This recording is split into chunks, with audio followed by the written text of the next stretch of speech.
एक शहर में एक परिवार रहता था। उस परिवार में हरी, उसकी पत्नी मीरा और उनका एक बेटा राहुल रहता था। राहुल के माँ बाप बड़े ही लालची थे। वो राहुल के लिए एक अमीर लड़की ढूंढ रहे थे, पर राहुल हमेशा से एक सुंदर लड़की चाहता था। अरे, कल कमला मौसी का फोन आया था। वो अपने राहुल के लिए बड़ा ही अच्छा रिश्ता बता रही थी। लड़की अमीर घर की होनी चाहिए, उनको पहले ही बोल दो। अरे, मैंने पहले ही पूछ लिया है।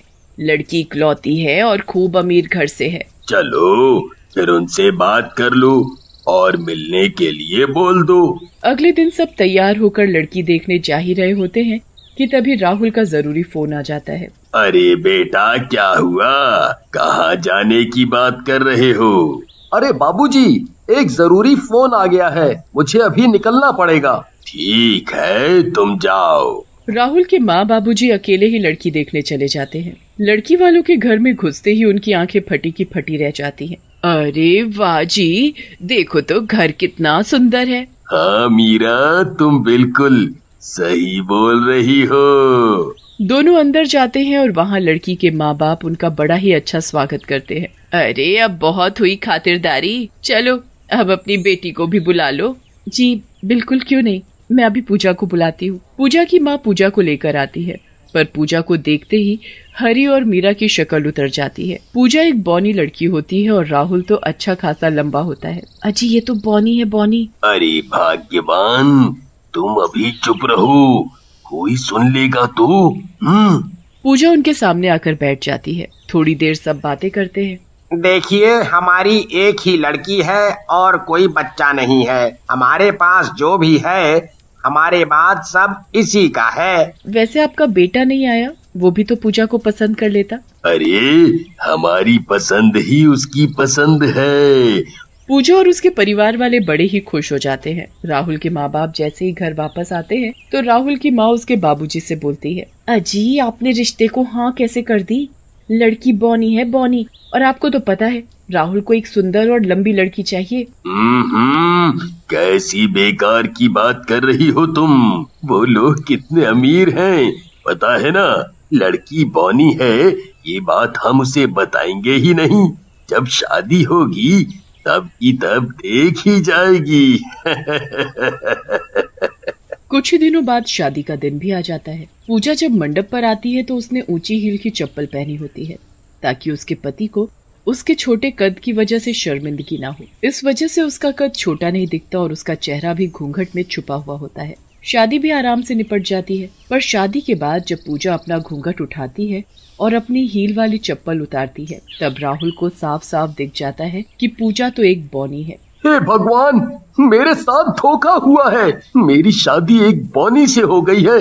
माँ, बाबूजी, पूजा के माँ बाप ने हमारे साथ धोखा किया है। मेरे माँ बाप ने आपके साथ कोई धोखा नहीं किया। हमने आपसे कुछ नहीं छुपाया, चाहे आप अपने माँ बाबूजी से पूछ लो। क्या ये सच बोल रही है माँ? बेटा, वो मैं चलो बेटा, अंदर चलकर मैं सब बताती हूँ। मुझे कुछ नहीं सुनना, मैं जा रहा हूँ यहाँ से। राहुल उसी वक्त घर से बाहर चला जाता है। पूजा को बहुत दुख होता है। वो बेचारी अकेले कमरे में बैठी रोती रहती है। राहुल अगले दिन वापस आता है। पूजा राहुल से बात करने की बहुत कोशिश करती है, पर राहुल उसे हर बार दुत्कार देता है और कुछ दिनों के लिए बाहर चला जाता है। हे भगवान, आपने मेरे साथ ऐसा क्यों किया? मैं ऐसे कैसे जी पाऊंगी? एक दिन पूजा के माँ बाप का बहुत बड़ा नुकसान हो जाता है, जिसमें वो बिल्कुल गरीब हो जाते हैं। ये बात जैसे ही पूजा के सास ससुर को पता चलती है, वो पूजा से नफरत करने लगते हैं। एक दिन वो पूजा को एक बड़े से बैग में बंद करने लगते हैं। छोड़ दो मुझे, आप लोग मेरे साथ ऐसा क्यों कर रहे हो? चुप कर समझी, और अब तेरे माँ बाप भी कंगाल हो गए हैं। तू किसी काम की नहीं रही। माँ जी, मुझे छोड़ दो माँ जी। उसके सास ससुर उसे बैग में बंद कर देते हैं और घर के पीछे गड्ढा खोद कर उसमें दबा देते हैं। पूजा की दम घुटने से मौत हो जाती है। जब राहुल वापस आकर पूजा को घर में नहीं देखता तो अपने माँ बाप से उसके बारे में पूछता है। बेटा, वो उसकी माँ बीमार है ना, तो वो कुछ दिनों के लिए वहाँ रहने गई है। अच्छा ठीक है माँ। अगले दिन जब राहुल अपने कमरे में शीशे के आगे खड़ा तैयार हो रहा होता है, तभी उसे शीशे में एक बौनी चुड़ैल दिखाई देती है। चुड़ैल को देख वो घबरा जाता है और तुरंत पीछे मुड़कर देखता है, पर वहाँ तो कोई भी नहीं होता। अभी मेरे पीछे एक चुड़ैल थी, तो फिर अचानक से गायब कैसे हो गई? शायद ये मेरा वहम हो। राहुल उस बात को नजरअंदाज कर देता है, पर वो बहुत ही डर जाता है। वो इस बारे में किसी से कुछ कहता भी नहीं है। अगले दिन राहुल की माँ कमरे में सो रही होती है। तभी उसे महसूस होता है कि उसकी रसोई में कोई बर्तन धो रहा है। वो अंदर जाकर देखती है तो वहाँ बॉनी चुड़ैल बर्तन धो रही होती है और राहुल की माँ की तरफ देखकर जोर जोर से हंसने लगती है। आओ ना माँ जी, मेरी मदद कर दो। देखो ना, मैं ऊपर तक पहुँच ही नहीं पा रही। मैं क्या करूँ अब? चुड़ैल, अजी अजी सुनते हो? यहाँ चुड़ैल है, जल्दी आओ, मुझे बचाओ। राहुल की माँ वहाँ से भागती है, पर उसे घर के हर कोने में वही चुड़ैल खड़ी दिखती है। वो यहाँ से वहाँ भागने लगती है पर चिल्लाती रहती है, कोई बचाओ मुझे, तुम मेरे पीछे क्यों पड़ी हो?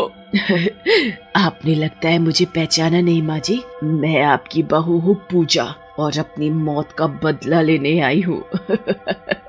नहीं, ये नहीं हो सकता, ये बिल्कुल नहीं हो सकता। तुम जाओ यहाँ से और मेरा पीछा छोड़ दो। हम सबका पीछा छोड़ दो। ये तो बिल्कुल नहीं हो सकता। जब तक मैं तुम लोगों से अपनी मौत का बदला नहीं लूंगी, तब तक मेरी आत्मा को शांति नहीं मिलेगी। चुड़ैल इतना कहकर वहाँ से गायब हो जाती है। उसके बाद राहुल की माँ सारी बात राहुल के पापा को बताती है। अरे ये तुम्हारा वहम है और कुछ नहीं। तुम बस उस पूजा के मरने से डर गई हो, इसलिए तुम्हें वो दिखाई देती है। हाँ। राहुल के पापा उसकी माँ की बात पर यकीन नहीं करते। अब रोज वो चुड़ैल कभी राहुल को दिखाई देती है और कभी उसकी माँ को। फिर एक दिन राहुल घर वापस नहीं आता। राहुल के माँ बाप बड़े ही परेशान हो जाते हैं। ऐसे ही 3-4 दिन बीत जाते हैं पर राहुल का कुछ पता नहीं चलता।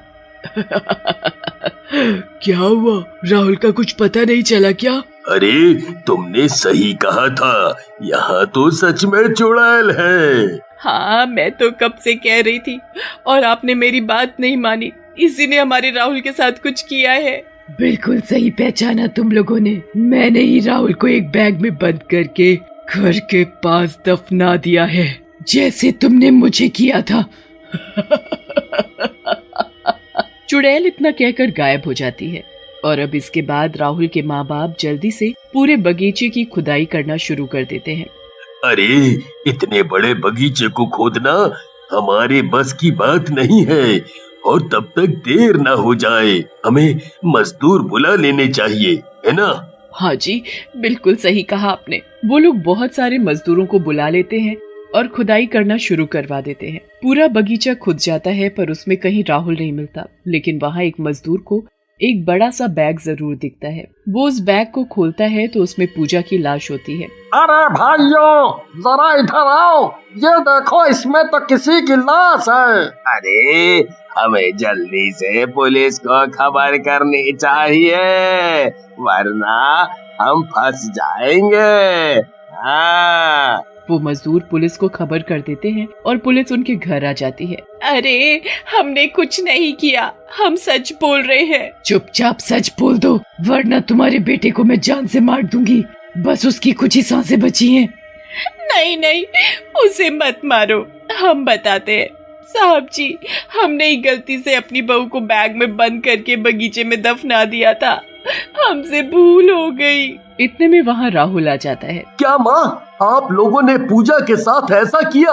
मुझे यकीन नहीं हो रहा माँ। तू जिंदा है मेरे बेटे? मत बोलो मुझे बेटा, मुझे रोज पूजा की आत्मा दिखती थी जो मुझसे कुछ कहना चाहती थी। मैं वही पता करने उसके माँ बाप के पास गया तो पता चला पूजा कभी वहाँ गई ही नहीं, और आपने मुझे बोला कि वो अपने घर गई है क्योंकि उसकी माँ बीमार है।